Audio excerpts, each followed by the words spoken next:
बात भला जिसको औलाद के खाके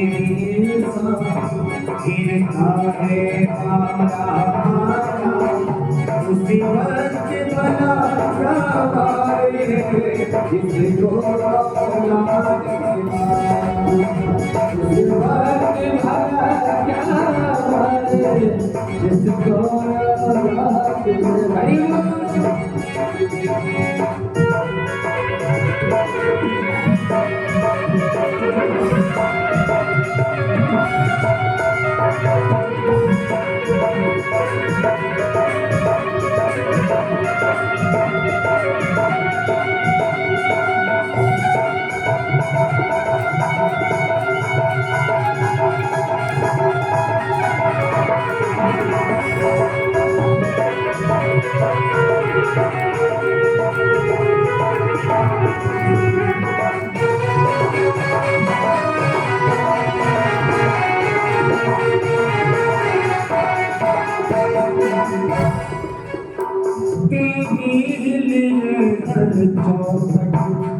जिसने है शीश झुकाया तेरी हंसी पे जिसने आखिरों प्यार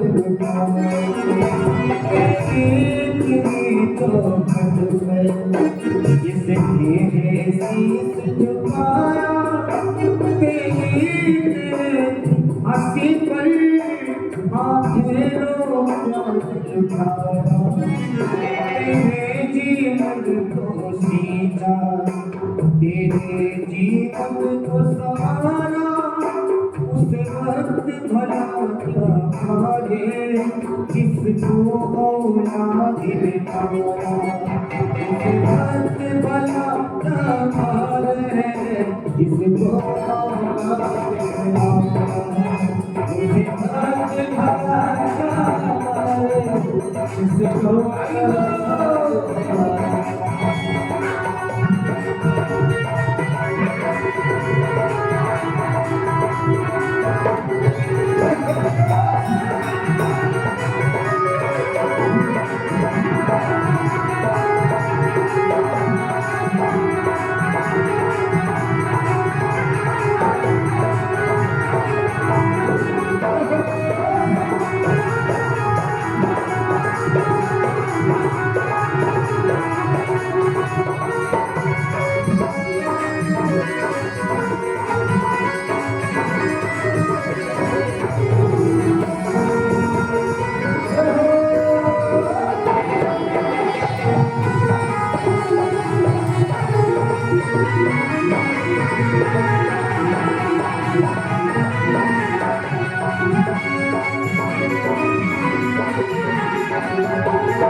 पिता कोई सुख चैन पाया उनके चरणों में जगता सुख सारा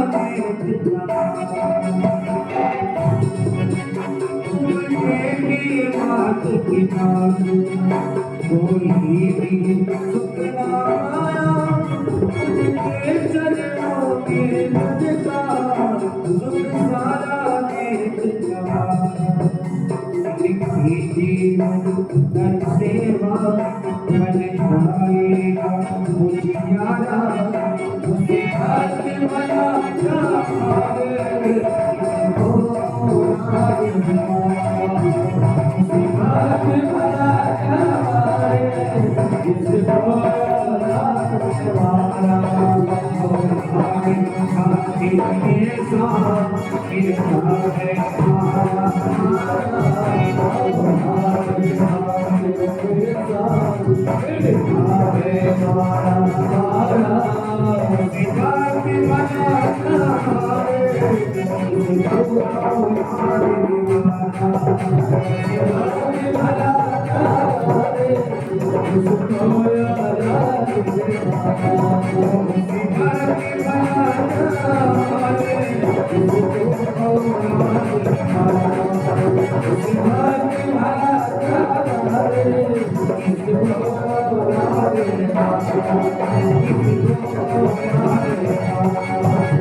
इसलिए धुंधली ने अपने बहन से अनन्य प्रकार का उपाय पूछा। उसको थोड़ा सा लालच आ गया और उसके मन में स्वार्थ दिखा कि मुझे पुत्र की प्राप्ति हो जाए। उसने सोचा कि पुत्र रत्न की प्राप्ति के लिए थोड़ा सा धन देने में क्या बुराई है, क्योंकि थोड़ा सा देने के बाद फिर इसके जीवन में जो भी दुख तकलीफ आएगा और मेरा तो शरीर भी बच जाएगा और मुझे पुत्र की प्राप्ति भी हो जाएगी। उन्होंने इस पुत्र प्राप्ति के लिए उसके शर्तों को स्वीकार कर लिया और कहा मैं अपने पति से क्या बताऊंगी, कहा कोई बहाना कर लेना। उसने अपने पति से बचाने के लिए झूठ बोला और अपने पेट में धीरे धीरे कपड़ा बांध करके मोटा करती गई। पति तो बड़े सीधे साधे थे, आध्यात्मिक थे, इसलिए भगवान के भक्त थे। उनके मन में कोई ऐसा विकार नहीं था, कोई छल नहीं था, कोई कपट नहीं था। उन्होंने सोचा कि मेरी पत्नी गर्भवती हो गई। उनके मन में नित्य प्रति नए नए अभिलाषाएं उत्पन्न होते, नए खुशियां मन में जागृत होती रही कि मुझे पुत्र रत्न की प्राप्ति होगी, मेरा भी वंश बढ़ेगा। हमारे जीवन में हमने एक अगर वृक्ष लगाया तो उसने फल भी नहीं दिया। इस मन में बड़ी व्यथा थी कि मैं एकदम पापी हूँ, दुराचारी हूँ, जो मेरे लगाए हुए वृक्ष से कोई फल नहीं देता। जिस गाय को पालता वो बछड़ा नहीं देती। लेकिन बिना परिश्रम के फल की प्राप्ति होता नहीं। कहा गया है कि पूत कपूत तो क्यों धन संचय, अपूत सपूत तो क्यों धन संचय। एक है अगर लायक है तो वो सैकड़ों के बराबर है, और 100 है अगर नालायक हो गए तो समझ लो संसार में फिर आपको पुत्र तो है लेकिन रोज मरना और जीना। बहुत लोगों का बच्चा बदमाश होता है, सुबह घर से निकलते उनके मन में धुकर फुकर लगा रहता है, पता नहीं कौन सा खुराफात करके आएगा, शाम को शांति से रहेंगे या नहीं रहेंगे। इसलिए तो कहा गया है कि हम संयमित शिष्टाचार से आचरण अच्छा करते हुए अपने परिवार को, परिजन को पालना चाहिए, पोषना चाहिए, परिवार को अच्छी मार्ग पे चलाना चाहिए। जिस घर में डिसिप्लिन खत्म होगा समझ लो परिवार हाथ से धीरे धीरे निकल। पढ़ने लिखने का मतलब ये नहीं कि शिष्टाचार भूल जाओ, पढ़ाई लिखाई भी आवश्यक है, साथ साथ में शिष्टाचार भी जरूरी है। अगर आप अपनी संस्कृति से भटक गए तो संसार में आपका फिर कोई भला करने वाला। धुंधली की यही मन में था, उसने सारी हदें खत्म कर दी, अपने पति से झूठ बोला और उसके लिए उसने बहाना कर लिया कि मैं गर्भवती हो गई, और जो फल महात्मा जी ने दिया था उसको ले गई, गाय माता को खिला दिया। उधर तो गर्भवती होने का ढोंग किया, और जो संत जी ने, महात्मा जी ने प्रसाद दिया था उसे गौ माता को खिला दिया। गौ माता गर्भवती हो गई। बोले सच्चिदानंद भगवान की गाय माता ने गर्भ धारण कर लिया, गौ माता गर्भवती हो गई और धुंधली ने इधर बहाने कर लिया। जिस दिन उसके बहन को पुत्र की प्राप्ति हुई, चुपके चुपके उसके घर ले गई और उसने पूरे मोहल्ले में हल्ला कर दिया कि हमारे पुत्र की प्राप्ति हुई। उसी दिन गाय माता ने बछड़ी को जन्म दिया और वो किस प्रकार था? उस प्रकार था कि आधा शरीर उसका मनुष्य का था। अब कान बड़े बड़े थे, इसलिए उसका नामकरण किया, उसका नाम रखा गोकर्ण महाराज। गोकर्णो महाज्ञानी धुंधकारी महाकाल। गोकर्ण उसका नाम था। जो गाय माता ने बछड़ा दिया, उस बछड़े का नाम गोकर्ण रखा गया। और जो धुंधली ने पंडित जी के यहाँ पुत्र पैदा है, उसका नाम धुंधकारी रखा गया।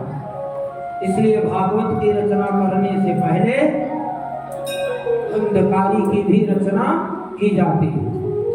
ये बगल में जो बैठे यही धुंधकारी। गांव में या शहर में कहीं भी हो, जब भागवत जी की कथा होती है तो कहते हैं 7 गांठ का बांस लाओ।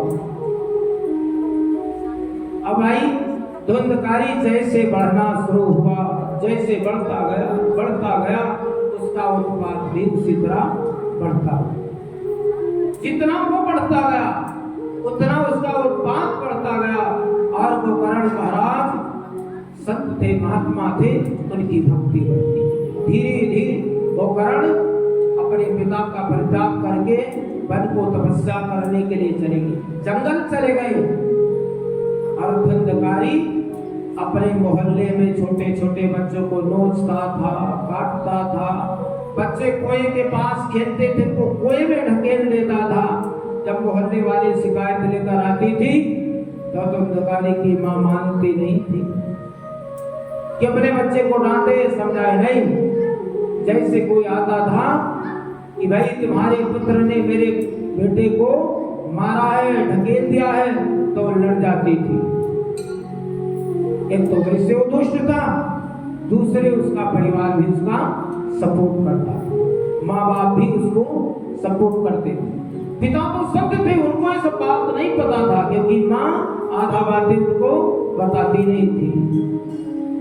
धुंधकारी जब और थोड़ा सा बड़ा हुआ तो जो बच्चे छोटे छोटे कुएं पे पानी भरने के लिए जाते थे, उनको पीछे से धक्का देता था, कुएं में गिर जाते थे, डूब कर मर जाते थे।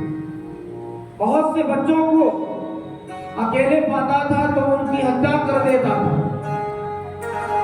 धीरे धीरे उसका उत्पाद बढ़ता हुआ, गांव में, मोहल्ले में, फिर इलाके में, फिर वो पूरे अपने मंडल में उत्पाद करना शुरू कर दिया। जहां तक उसका दायरा था, चोरी चकारी, डाका, लूट मार, कोई ऐसा दुरात्मक काम नहीं था जो धुंधकारी ना करे।